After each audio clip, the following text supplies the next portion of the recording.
1.8, tratamento diferenciado ao MEI, né? O MEI e o EPP. Então vamos lá.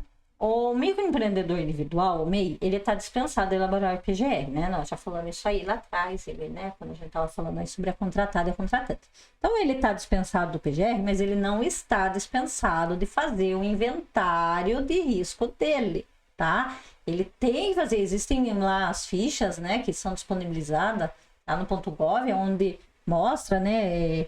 Quais os riscos, tem lá para cada situação MEI lá, eles dão um exemplo. Não é tão simples, né, de colocar, eu tô para fazer um curso sobre isso aí, dando um exemplo, mas às vezes ele também pode procurar aí o MEI, um profissional, um técnico, para poder fazer um levantamento, né, e um inventário da MEI dele, né, para que ele possa estar levando aí nas empresas. Mas é importante que ele tenha que entender, ele está dispensado do PGR, mas ele não está dispensado de fazer seu inventário de risco, né, então tem muita MEI aí que não faz, eu tô dispensada, então eu não preciso fazer PGR, mas não dispensou. A NR1, ela cita que, né, ele tem que fazer o inventário de risco dele para poder estar dentro da empresa, ok? A dispensa da obrigação de elaborar PGR não alcança a contratante do MEI, que deverá incluí-lo nas suas ações de prevenção e no seu PGR, quando este atuar em suas dependências ou local previamente convencionado em contrato. Lembra que nós falamos isso também da contratada lá, da contratante? É isso aí que eu estava falando.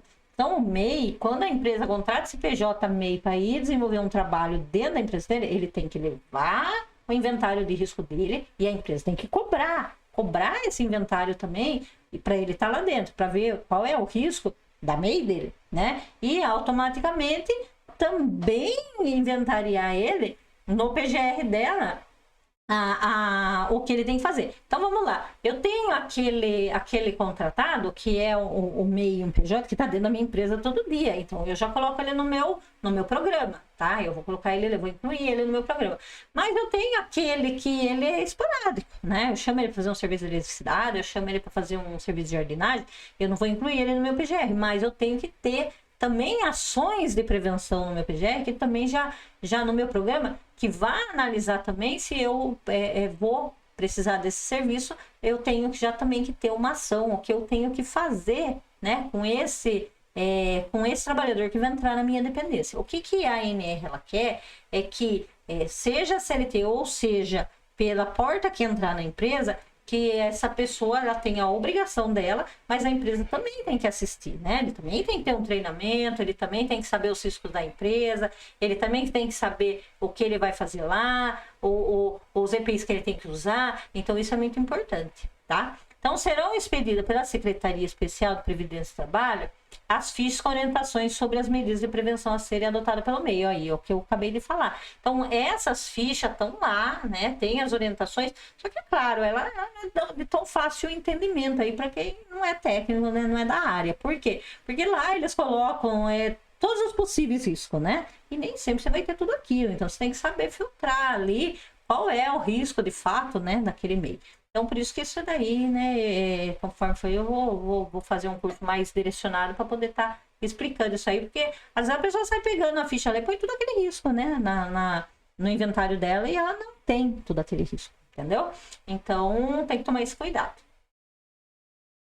As microempresas e empresas de pequeno porte que não forem obrigadas a constituir SESMIT e optarem pela utilização das ferramentas de avaliação de risco a serem disponibilizadas por essas fichas aí, em alternativa às ferramentas técnicas previstas, né, que a gente está falando lá, aquele atendimento, né, de fazer as medições, né, no ambiente, poderão estruturar aí seu PGR considerando o relatório produzido por essa ferramenta e o plano de ação.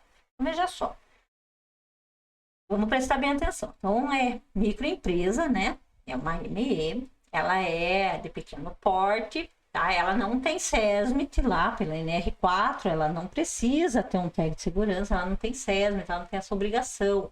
Tá? Aí o que ela pode fazer pelo risco da empresa? Ela vai lá, ela pega nessas fichas lá os riscos que já estão sendo ali considerados e ela pode estruturar o PGR dela, né? Então ela pode, de repente, fazer ali, né, o seu PGR de acordo com com aqueles riscos que estão ali e desenvolver seu plano de ação.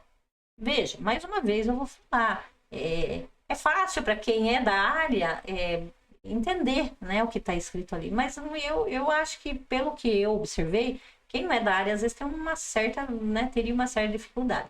E às vezes, muitas vezes, e eu observo muito isso na empresa, que às vezes eu chego e falo para a pessoa assim, não tenho risco nenhum. E quando você começa a levantar, por quê? Porque a gente trabalha em cima da norma. Você fala, não, olha, de acordo com essa norma, isso que você tem dentro da sua empresa é sim um risco. E a pessoa fala assim, nossa, isso é um absurdo. Então, assim, às vezes não é tão fácil a compreensão olhando ali e já conseguir, né, estruturar. Eu ainda aconselho que, mesmo sendo uma microempresa, não tendo obrigatoriedade SESMIT, não tendo obrigatoriedade de técnico de segurança, eu ainda acho que a empresa é muito mais fácil, né, você chamar um técnico de segurança, fazer um levantamento técnico dos riscos da sua empresa e aí sim fazer seu PGR, aí, seu plano de ação, né? Mas fica aí, né, o item da 1.83 aí que dá esse direito, né? Então, aqui no próximo item é as microempresas e empresa de pequeno porte, tá? Novamente aí, ME e EPP. Grau de risco 1 e 2. Não pode ter risco 3, risco 4, não pode ter outro risco. Risco 1 e 2. E que no levantamento preliminar de perigo, né, não identificar a exposição ocupacional a físico-químico biológico em conformidade com as NR9 e declararem as informações digitais na plataforma do subitem 161, ficam dispensadas da elaboração do PGR. Olha só, o que acontece? Dentro lá do site do .gov, você entra lá, você vai ver que tem lá o PGR eletrônico que eles deram lá, né? Acho que é panificação e tem mais, acho que é o rural. E eles também deram lá o direito da DIR, né? Declaração de inexistência de risco. Então, veja, quem tem direito a entrar lá? Então, tem que ter a senha lá, é o empregador, né? Então, ele vai pegar a senha dele, ele vai entrar lá, né, no .gov e ele vai fazer a declaração dele. Às vezes também, volta a falar, às vezes esse empregador, ele não vai ter facilidade de responder aquelas perguntas, né? Porque ele não tem o conhecimento técnico. Então, às vezes, aquilo que você acha que tem risco não tem, aquilo que você acha que não tem, tem. Então, às vezes é um pouco confuso, né? Então, o que acontece?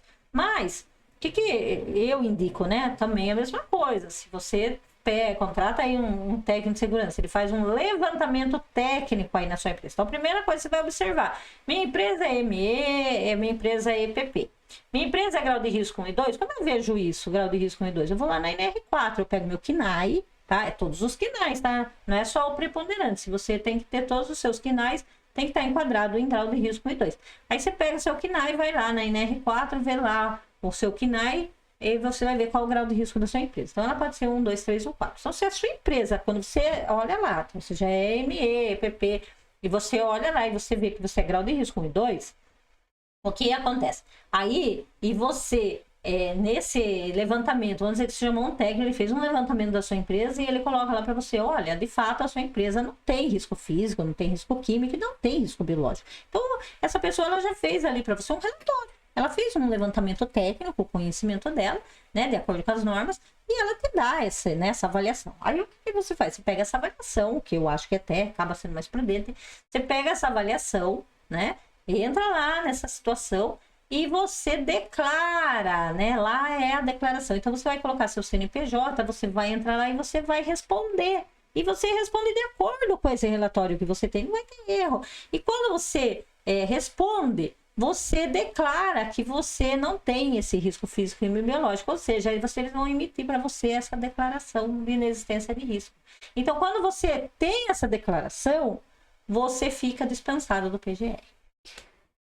Até ter entrado essa informação aí nesse formato digital, eles estavam solicitando, né, que as empresas que tinham direito à declaração de inexistência de risco, ela guardasse esse documento físico. Né? Então, esse documento físico tinha valor. Então, esse técnico fazia, se tinha lá esse documento físico, ele tinha valor para uma fiscalização.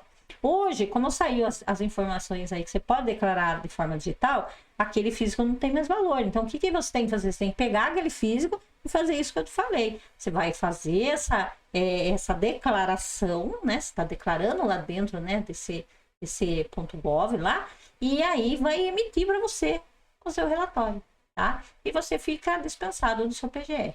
Mas, posso me sossegar depois disso? Não. Por quê? Se a sua empresa tiver qualquer alteração, qualquer mudança, qualquer coisa que venha a alterar, de repente você pode perder esse direito. Daí você tem que ir lá, ver que você não tem mais direito a essa declaração. E aí sim, você tem que fazer o seu programa de gerenciamento de risco, tá? Isso é muito importante. Mas a empresa, mesmo não precisando fazer esse PGR, ela tem que ter a consciência que mesmo sendo pequeno porte, um grau de risco em 2, ela tem que ter o seu gerenciamento, ela tem que ter a sua análise diária lá, sua observação de que ela continue sendo daquele jeito, tá bom?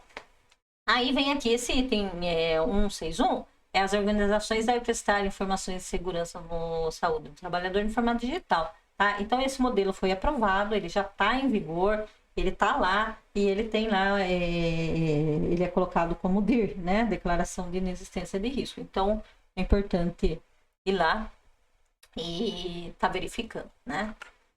As informações digitais de segurança e saúde do trabalhador declarada devem ser divulgadas junto aos trabalhadores, tá? Então, sempre que você fizer essas declarações, os trabalhadores têm que estar aí acompanhando. A dispensa prevista nesta norma é aplicável quanto à obrigação da elaboração do PGR e não afasta a obrigação de cumprimento por partes de MEI, ME e PP de demais disposições previstas em NR. Então, é importante você entender assim.